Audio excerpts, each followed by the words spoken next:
السلام علیکم ورحمۃ اللہ وبرکاتہ۔ الحمد للہ رب العالمین والصلاة والسلام علی سید المرسلین، اما بعد فاعوذ باللہ من الشیطان الرجیم، بسم اللہ الرحمن الرحیم۔ برادران عزیز و معزز خواتین، آج کی اس نشست میں سورۃ یونس کی آیت نمبر 72 سے آیت نمبر 78 تک تمام آیات کا ترجمہ و تفسیر پیش کرنے کی سعادت حاصل کی جائے گی۔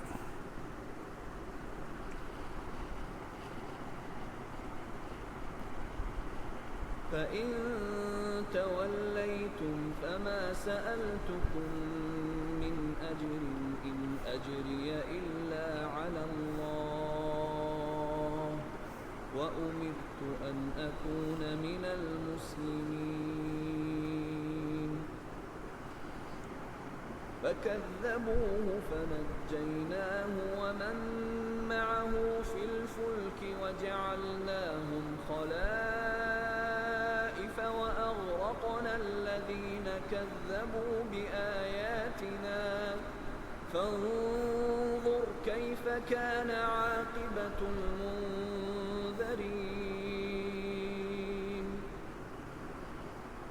ثُمَّ بَعَثْنَا مِن بَعْدِهِ رُسُلًا إِلَى قَوْمِهِمْ فَجَاءُوهُم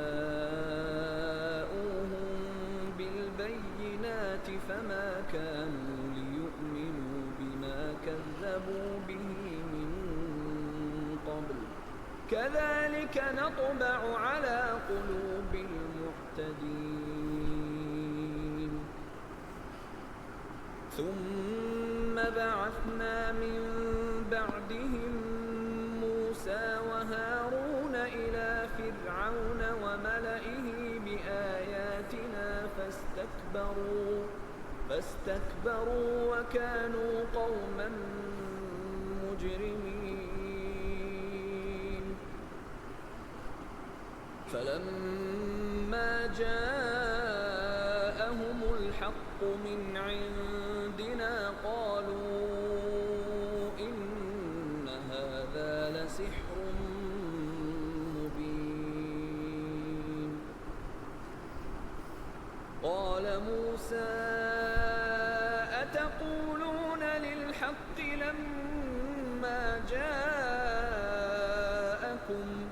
أَسِحْرٌ هَٰذَا وَلَا يُفْلِحُ السَّاحِرُونَ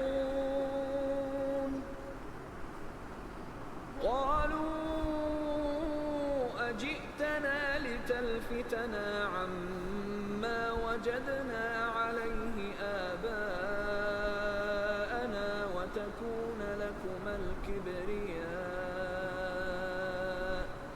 وتكون لكما الكبرياء في الأرض وما نحن لكما بمؤمنين۔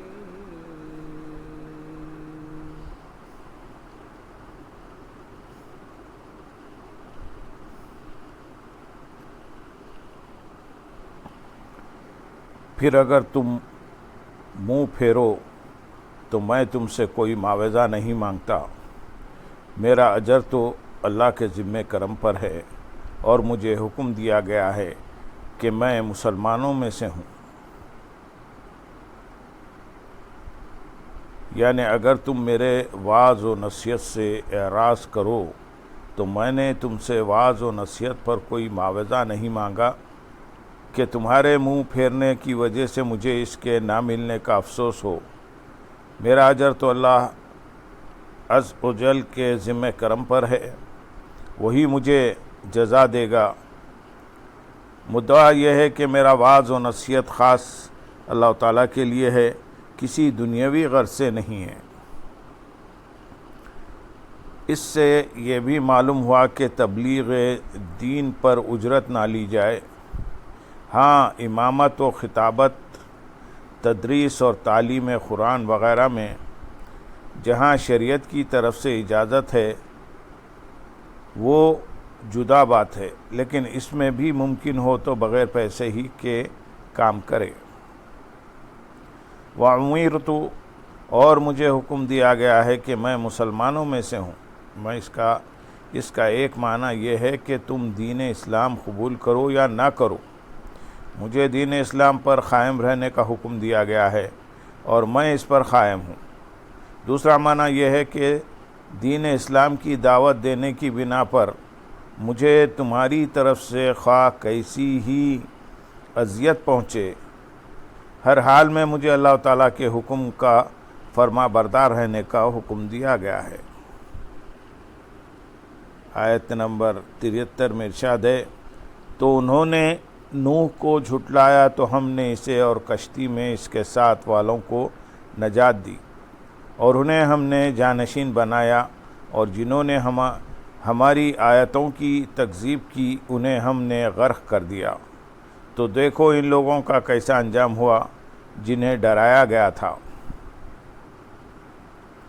تو انہوں نے نوح کو جھٹلایا۔ اس سے پہلے اللہ تعالیٰ نے حضرت نوح علیہ السلام اور ان کی قوم کے درمیان ہونے والے معاملات کا بیان فرمایا، اور اس آیت میں ان معاملات کا انجام بیان فرمایا ہے۔ اس آیت میں حضرت نوح علیہ السلام اور ان کے اصحاب کے بارے میں دو چیزیں بیان ہوئی۔ ایک، اللہ تعالیٰ نے انہیں کفار سے نجات دی، اور دوسری، کفار کو غرق کرنے کے بعد حضرت نوح علیہ السلام کے ساتھیوں کو زمین میں ان کا جانشین بنایا۔ کفار کے بارے میں فرمایا گیا کہ انہیں غرق کر کے ہلاک کر دیا گیا۔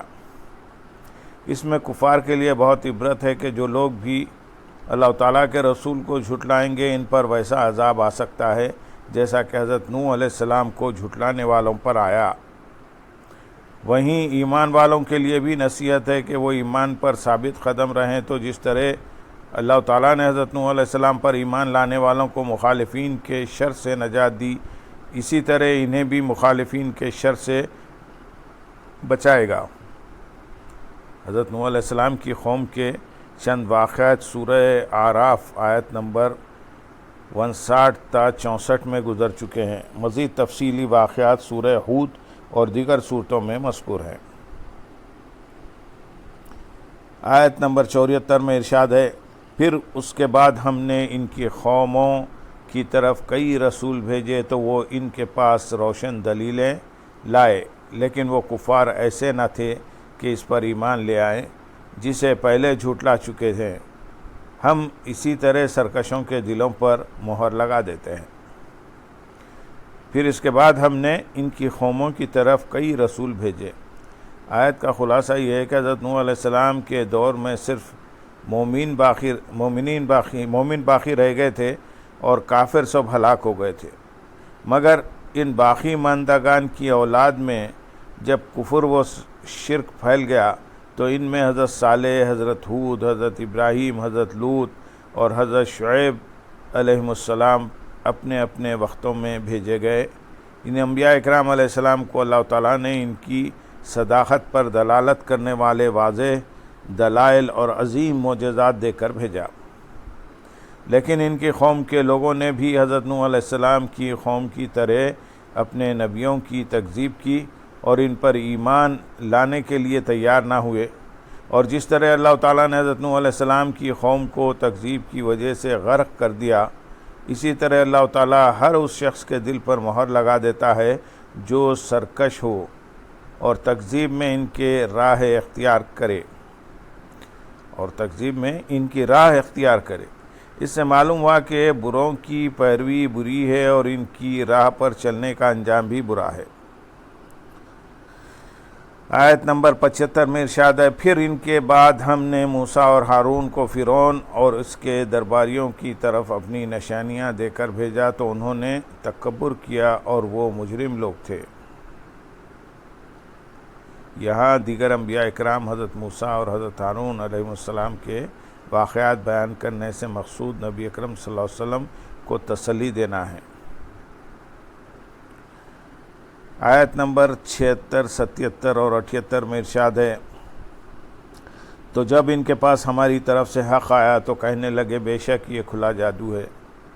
موسیٰ نے کہا کیا تم حق کے بارے میں یہ کہتے ہو جب وہ تمہارے پاس آیا؟ کیا یہ جادو ہے اور جادوگر فلاں نہیں پاتے؟ انہوں نے کہا آپ ہمارے پاس اس لیے آئے ہیں تاکہ ہمیں اس دین سے پھیر دیں جس پر ہم نے اپنے باپ دادا کو پایا ہے، اور زمین میں تم دونوں کی بڑائی ہو جائے، اور ہم تو تم پر ایمان لانے والے نہیں۔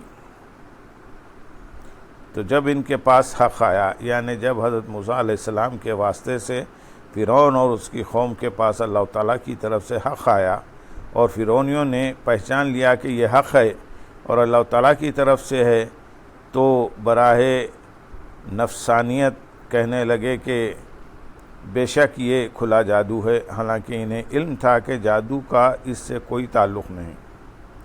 اس آیت سے معلوم ہوا کہ حق بات معلوم ہو جانے کے بعد نفسانیت کی وجہ سے اسے قبول نہ کرنا اور اس کے بارے میں ایسی باتیں کرنا جو دوسروں کے دلوں میں حق بات کے بارے میں شکوک و شبہات پیدا کر دیں، فرعونیوں کا طریقہ ہے۔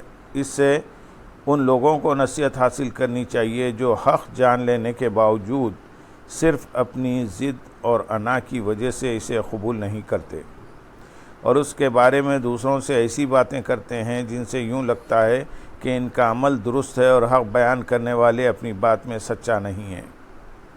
اس آیت سے دو مسئلے معلوم ہوئے۔ ایک، پیغمبر علیہ السلام پر بدگمانی کفر ہے۔ فرعونیوں نے حضرت موسیٰ علیہ السلام کے متعلق یہ بدگمانی کی کہ آپ مصر کی بادشاہت چاہتے ہیں اور بادشاہت حاصل کرنے کے لیے نبوت کا بہانہ بنا رہے ہیں۔